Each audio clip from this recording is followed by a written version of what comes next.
और फिर ये 32वीं गाथा में देखा था कि कर्म भूमि में जो महिला है उनको अंतिम 3 सैनन होते हैं, आदि के 3 सैनन नहीं होते हैं। फिर नाम कर्म की प्रकृतियां हमने थोड़ी सी देखी थी। तो आज ये प्रकृतियों पर हम चलेंगे, एक गाथा ले लेते, फिर प्रकृतियों के अर्थ देखेंगे और कुछ डिस्कस करना हो तो करेंगे।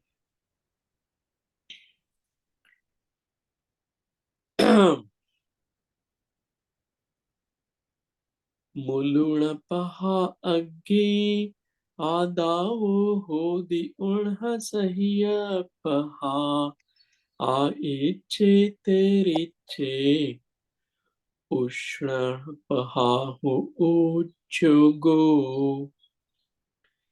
क्या कह रहे हैं यहाँ पर कि जो अग्नि है मूल पढ़ा, तो वो मूल में और प्रभा दोनों जो है वो उष्ण होते हैं। किसमें? अग्नि में। तो वर्णगंध स्पर्श होते हैं ना, उसमें स्पर्श है, उसमें उष्ण स्पर्श है ना? तो वो मूल में और उनकी प्रभा दोनों उष्ण होती है। और फिर कहते हैं आदावो, ये आदावो है ना, ये आतप, आदावो होदी उष्ण सह्य पहा। जो आतप नाम कर्म है उनकी प्रभा जो है होती है उष्ण वाली होती है। और फिर कह रहे आइच्छे तेरिच्छे, ये शब्द देखेंगे। फिर कहते हैं उष्ण रहित जो प्रभा होती है वो उद्यो ओ, वो कौन सा कर्म है? उद्योत नाम कर्म। उसके आ, उदय से जो प्रभा है वो उष्णता रहित होती है। दृष्टांत से देखते हैं, इसमें मूल से पढ़ लेते हैं तो क्लियर हो जाएगा। आग के मूल और प्रभा दोनों उष्ण रहते हैं, अतः उसके उष्ण स्पर्श नाम कर्म का उदय है। जिसकी केवल प्रभा किरणों में उष्णपना हो उसे आतप कहते हैं।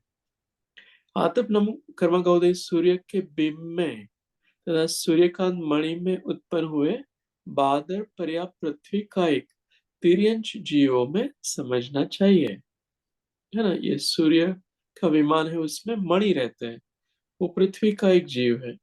और उनको जो कर्म का उदय होता है वो आतप नाम कर्म का होता है, इसलिए उनकी प्रभा जो है वो उष्णता वाली होती है।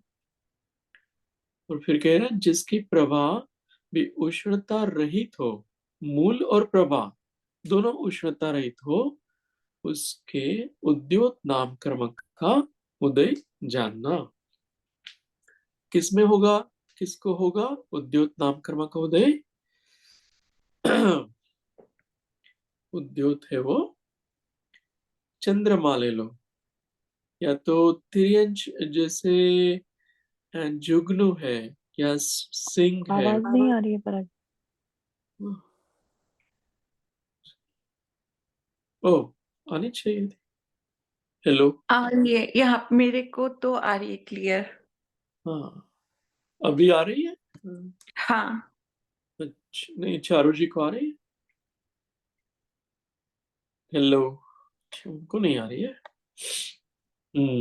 आपको रीस्टार्ट करना पड़ेगा जूम में, come back in, I think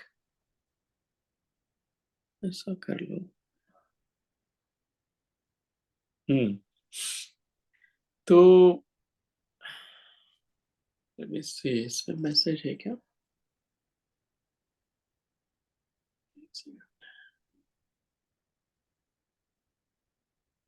chat window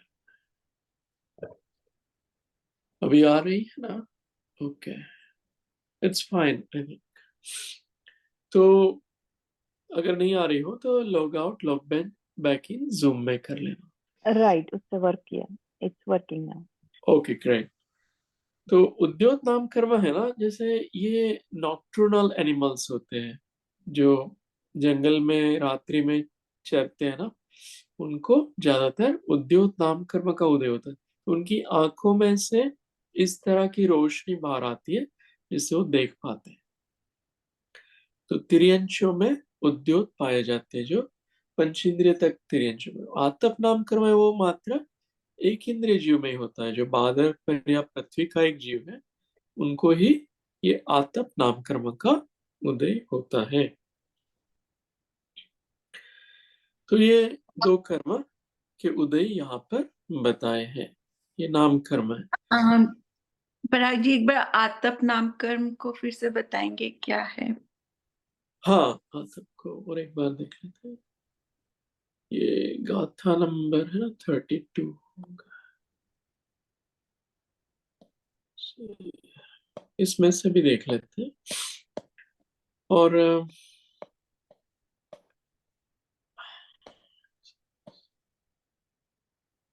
अभी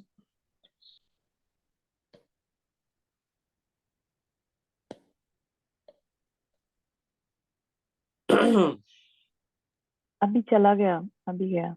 गया, हाँ सही है। ये आप पढ़िए ऋतु जी, ये आतप नाम कर्म। जिसके उदय से आतप रूप शरीर बने वह आतप नाम कर्म है। इसका उदय सूर्य विमान में स्थित बादर पृथ्वी का एक पर्याप्त जीवों के ही होता है। हाँ तो ताप के लिए हुआ मतलब गर्म उष्मा के हाँ लिए। हाँ हाँ हाँ, जो उनके रेज होते हैं सन रेज, हम्म। वो प्रकाश, वो उष्णा होता है। तो वह उनको, वो जो मणि है ना वहां पर, उनको आतप नाम कर्म का उदय है। उसमें पृथ्वी का एक जीव रहते हैं और वो जीव को आतप नाम कर्म का उदय है। तो वो गर्म रहते हैं मतलब। हाँ, उनकी प्रभा गर्म रहती है। प्रभा यानी जो फ- प्रकाश फैलता है ना, वो हाँ। गर्म रहता है। और मूल में जो मणि है वो ठंडा है, ऐसा बोल रहे हो। ओके। और उद्योत नाम कर्म, जिसके, इसमें हाँ इसमें मतलब जिनको दिखाई देता है रात के टाइम। करेक्ट। हाँ वो, हाँ वो उद्योत हम्म। है ना, वो ठीक हो गया। हम्म। ठीक है, अभी अपन तो चलते वापस। एक एक प्रश्न इसी स्लाइड का ही है। इसमें नीचे यहाँ पर लिखा है कि सिर्फ दादर पृथ्वी का एक पर्याप्त जीव होगा, तो आदि वर्ड नहीं लिखा है। मतलब इसका मतलब यह है कि कोई और एग्जाम्पल नहीं है, सिर्फ इन्हीं के आतप नाम कर्म होता है, या गलती से और छूट गया हो हाँ, सकता है, और भी हो सकते हैं दूसरे। और भी होंगे, बहुत सारे और ओके होंगे। हाँ ओके, सूर्य, क्योंकि सेकंड वाले में आदि वर्ड यूज किया हाँ आदि है ना, है ना। उद्योत नाम कर्म में। हाँ हाँ, आदि, हाँ ओके और भी है। ठीक इसमें मूल में हमने जो पढ़ा ना, अभी उसमें लिखा है, देखो दो चीजें बताई है यहाँ पे। सूर्यकांत मणि और सूर्य के बिंब, दो चीजें यहाँ लिखी है। सूर्य के बिंब तथा सूर्यकांत मणि, है। इनको ये कर्म का उदय है। अभी अब हम लोग आगे बढ़ते, देखो इसमें परिभाषाएं हैं। तो आप यहाँ से पढ़िए रितु जी, मैं बताता हूँ। ये सब नाम कर्म के भेद प्रभेद आएंगे से। हाँ,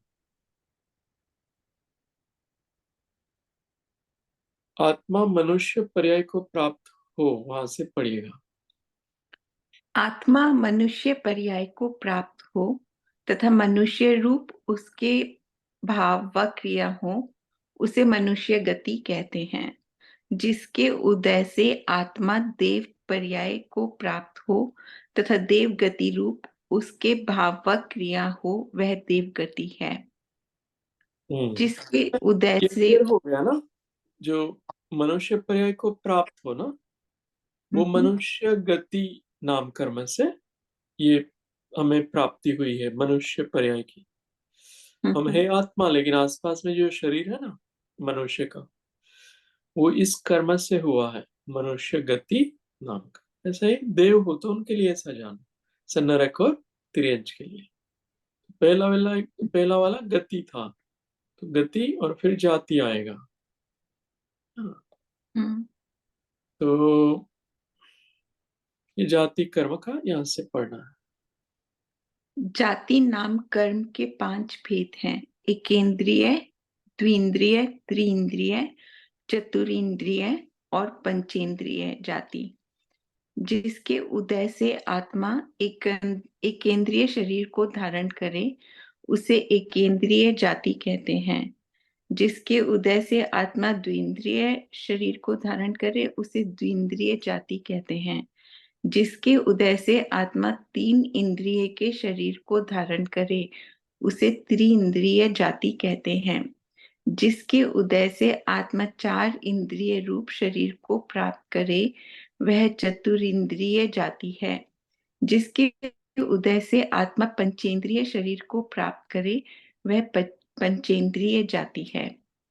हाँ, ये स्पष्ट हो गया ना। हम्म। ये जैसे हमने पूर्वभव में कोई कर्म बांधा होगा, ठीक है, तो हमें ये मनुष्य आयु मिला, आयु कर्म का उदय बांधा था, आयु मिला, फिर ये गति मिली, गति नाम कर्म से यहाँ आ गए। और फिर क्या हुआ कि ये जो शरीर सबसे छोटा था ना माता के गर्भ में, वो फिर उसमें से एक इंद्रिया, फिर दूसरी, तीसरी, चौथी, पांचवी, ऐसी इंद्रिया बनने लगी। ये शरीर पहले आहार पर्याप्ति हुई, फिर शरीर पर्याप्ति, है ना, फिर इंद्रिय पर्याप्तियां होती है ना, फिर श्वासोच्छ्वास आदि पर्याप्तियां होती है। तो ऐसे नामकर्म ऐसा है, उसके उदय से ये आत्मा के, जहाँ है ना हमारा आत्मा, उसके आसपास ऐसी इंद्रियां बनने लगती है पुद्गल की, है ना। तो वो जाति नाम कर्म के उदय से ये ऐसा इंद्रियों वाला शरीर मिलता है। हम्म। अच्छे कर्म बांधे हो तो ये पांचों इंद्रियां मिलेगी, मन भी मिलेगा। और अच्छे नहीं बांधे हो तो ये एक दो तीन इंद्रियां मिलेगी, चींटी आदि शरीर मिल जाएगा, है ना। और किसी को पता है कि ये अच्छे कर्म कैसे बांधे जाते हैं? शुभ नाम कर्म का बंध का कारण क्या है और अशुभ नाम कर्म के बंध का कारण तत्वार सूत्र के सूत्र में क्या बताया है?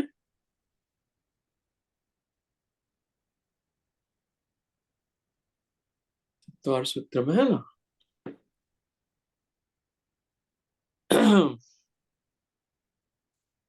साधर्मी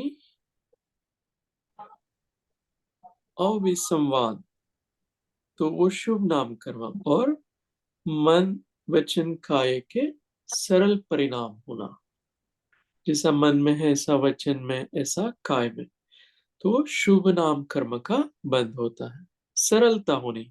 और ये साधर्मियों के उससे कोई विसंवाद नहीं होना, लड़ाई झगड़े नहीं होने। ये सूत्र में ये दो बातें बताई है। एक ओके। तरह से मैनिपुलेटिव नहीं होना चाहिए। हाँ, मायाचारी वाले परिणाम नहीं होने चाहिए। नहीं होने चाहिए। तो ये शुभ नाम कर्म, जैसे पंचेंद्रिय आदि है ना, मनुष्य गति, देवगति, फिर ये जो अच्छे अच्छे शरीर है, सैनन है, संस्थान है, वो सब मिलेंगे। ओके। जाति के बाद कर्म आएगा, शरीर नाम कर्म, ये पढ़िएगा यहाँ से। मैं पढ़ूं? हाँ हाँ हाँ। शरीर नाम कर्म के उदय से जो आहार वर्गणारूप पुद्गल स्कंद ग्रहण किए हैं उनके प्रदेशों का परस्पर संश्लेष संबंध। नहीं, वो ऊपर वाला पैरा रह गया, जिसके अच्छा। उदय से शरीर की रचना हो, वहां से। जिसके उदय से शरीर की रचना हो उसे शरीर नाम कर्म कहते हैं। इसके 5 भेद हैं: औदारिक, वैक्रियक, आहारक तेजस और कार्मण शरीर। जिसके उदय से औदारिक शरीर बने उसे औदारिक शरीर कहते हैं। जिसके उदय से वैक्रियक शरीर बने वह वैक्रियक शरीर है। जिसके उदय होने पर आहारक शरीर बनता है वह आहारक शरीर है। जिसके उदय से तेजस शरीर बने उसे तेजस शरीर कहते हैं। जिसके उदय से कार्मण शरीर बनता है वह कार्मण शरीर है। हम्म, है ना। तो ये नाम कर्म है ना, शरीर नाम कर्म, उससे हमें क्या हुआ है, ये औदारिक शरीर नाम कर्म था, पूर्व भव में बांधा था, या पूर्व भव में उनका उदय आया, तो ये औदारिक शरीर मनुष्य रूप से हमें मिला है। और कार्बन और तेजस तो सब जीवों को, वो शरीर तो अनादि काल से मिलते ही रहते हैं कर्मों के उदय से, है ना। तो देव पर्याय में जाएंगे तब वैक्रियक शरीर नाम कर्म का उदय होगा, वैक्रियक शरीर वहां पे बनेगा। आत्मा तो आत्मा ही रहेगा, हम मनुष्य में से देव बनेंगे ना, तो हम तो आत्मा ही है, लेकिन जो पर्याय है, असमान जाति द्रव्य पर्याय, वो देव की बन जाएगी, हमारी पर्याय देव बदल जाएगी। फिर मान लो वापस मनुष्य बने, पर्याय बदल गई, शरीर नाम कर्म से मनुष्य का शरीर मिल गया, है ना। तो जैसे परिणाम करते हैं ऐसे कर्म बनते हैं, और ऐसे अलग अलग शरीर मिलते हैं। आहारक शरीर किसका होता है? और एक जो मुनि महाराज रिद्धिधारी होते हैं ना, वो हम्म, शंका समाधान के लिए विदेह क्षेत्र आदि में जाते हैं, तो वो पुतला निकलता है उनके दाहिने शोल्डर में से, और वो फिर वो शरीर होता है, वो वहां जाके विदेह क्षेत्र में शंका समाधान करके फिर वापस आ जाता है। तो वो हम्म। आहारक पुतला होता है, आहारक शरीर नाम कर्म के उदय से वो पुतला, वो छठे गुण स्थान में जो जीव होते हैं उनको वो होता है। जो वैक्रियक शरीर होता है वो मतलब वो भी तो रिद्धिधारी होता है, वो अपने डिफरेंट वेश ले सकता है, करेक्ट? हाँ, वो लाइक वो छोटा बड़ा हो सकता है, अलग अलग रूप बना सकते हैं हाँ, उसमें। हाँ, हाँ, हाँ। वो वही क्रिएक है देवों में, मुख्य रूप से उनके पुण्य कर्म के उदय से वो बहुत सारे रूप बना सकते हैं, वो वही क्रिएक शरीर है उनका।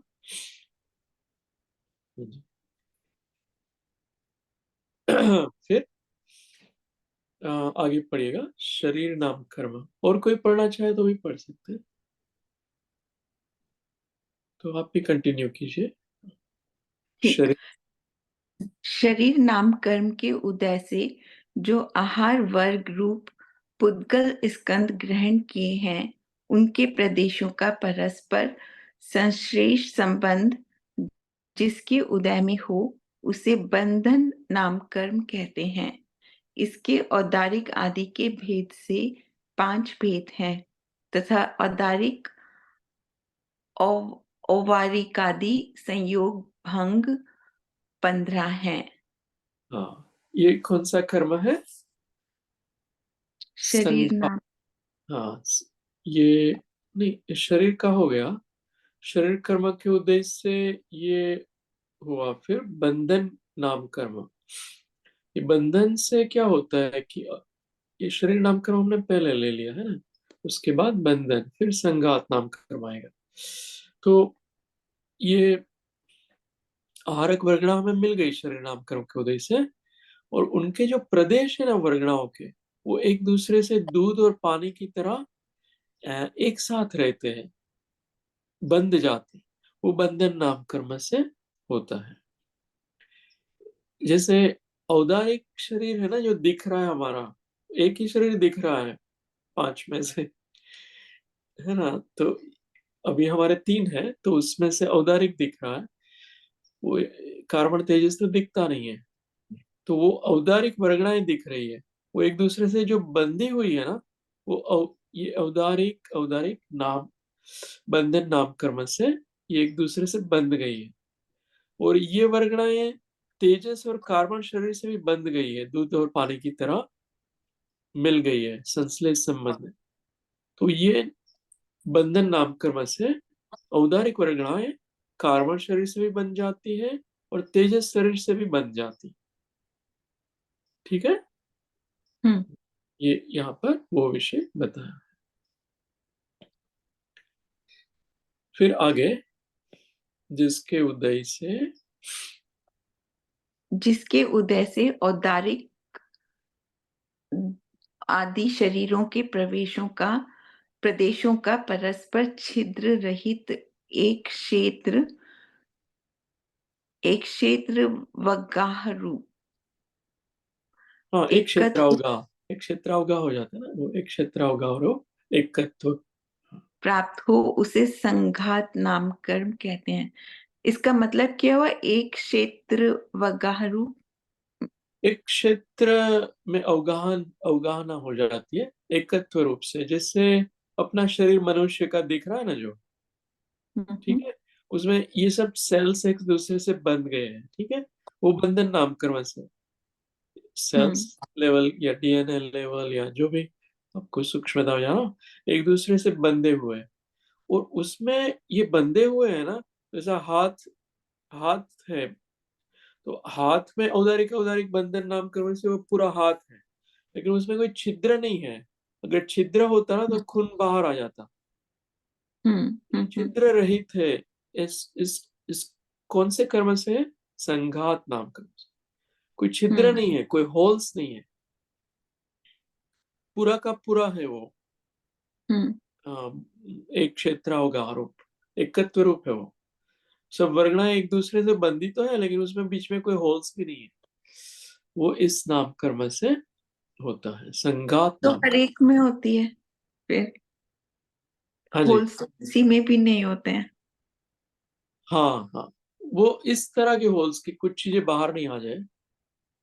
हम्म। जैसे पेट मतलब, है, उसमें होल होता है तो खाना खाया और बाहर निकल गया, इस टाइप के होल्स नहीं है। हाँ, समझ रहे जैसे हैं तो? मतलब अगर एक इंद्रिय या द्विंद्रिय है तो सभी सभी में ही है फिर संघात नाम कर्म तो। हाँ, संघात सभी में है। त्रस, हाँ, त्रस जीवों में सब में पाए जाएंगे, और स्थावर में भी पाए जाएंगे। यस, संघात त्रस और स्थावर दोनों में। और जो सहनन है ना, वो स्थावर में नहीं होता, सहनन त्रस जीवों में ही होते हैं। जो हम्म। हड्डियां होती है ना, वो त्रस जीवों में ही होती है। वो आगे विषय आएगा। और ये सब जीवों में है, शरीर बंधन संघात, सब एक इंद्रिय से पंच इंद्रिय त्रस स्थावर सब में है ये कर्म का उदय। ठीक है, फिर आगे लेते हैं विषय, जिसके उदय से जिसके उदय से औदारिक आदि शरीरों का आकार बने उसे संस्थान नामकरण कहते हैं। इसके 6 भेद हैं: समचतुरस्र, न्यग्रोध परिमंडल, स्वाति, कुब्जक, वामन और हुंडक संस्थान। हाँ, तो हमारा जो शरीर है ना, उनका आकार है ना, तो वो आकार कैसा है, कैसा होगा, वो ये नाम कर्म के उदय से वो डिसाइड होता है। हमारा आकार जो है ना, उसमें ऊपर का जो भाग है शरीर का वो मोटा हो और नीचे का पतला हो, मान लो, तो वो दूसरा ये न्यग्रो वाला है ना, न्यग्रोध परिमंडल, वो कहलाएगा। और स्वाति में ऊपर का छोटा और नीचे का बड़ा हो, वो स्वाति संस्थान कहलाएगा।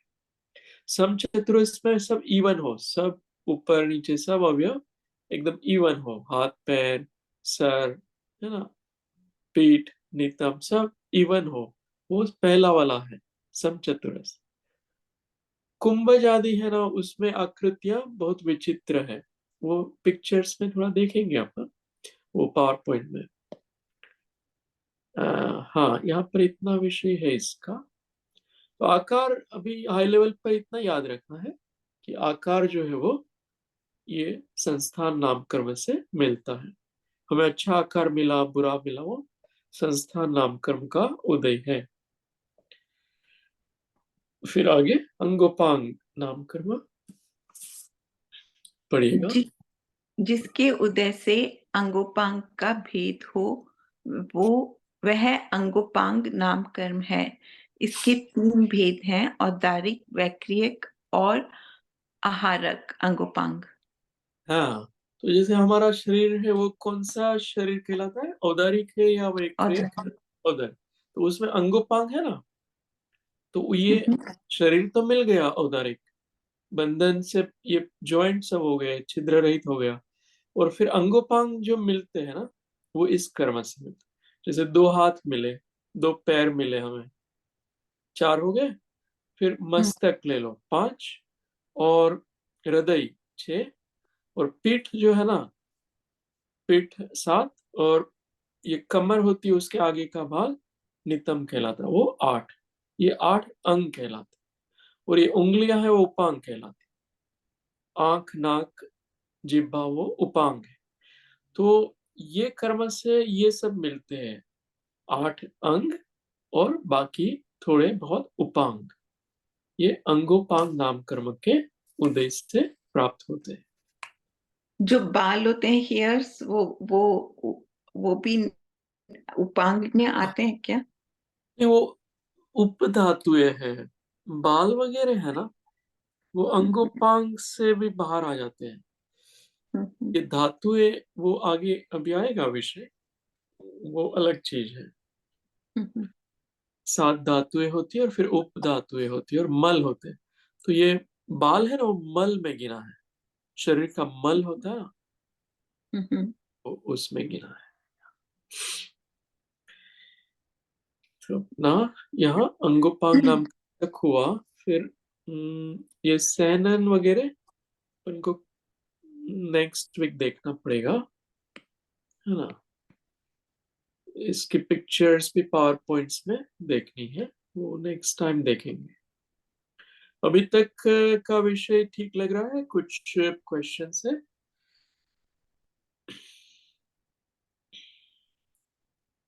ना? बढ़िया पराग जी। ठीक है, ध्यान ले लेते हैं 5-10 मिनट। आप ले लो आज, चारू जी या रितु जी, आप ले लो। अगर चारू लेती है तो ठीक है, नहीं तो मैं ले सकती हूँ। हम्म। रितु गो अहेड, सॉरी, या प्लीज। ओके, थोड़ा सा डिफरेंट है पर मेरे को ये बहुत अच्छा लगता है, तो डू दैट। इस जो थीम है, इसका थीम है let go, let go of the things. हाँ, तो म्यूजिक पराग जी मैं चूज श्योर। नहीं कर पाई, तो आप अपना वाला ही चूज, तो हाँ, वही। Let me turn it on. You start it. Yeah. Take a deep breath in, hold and breathe out.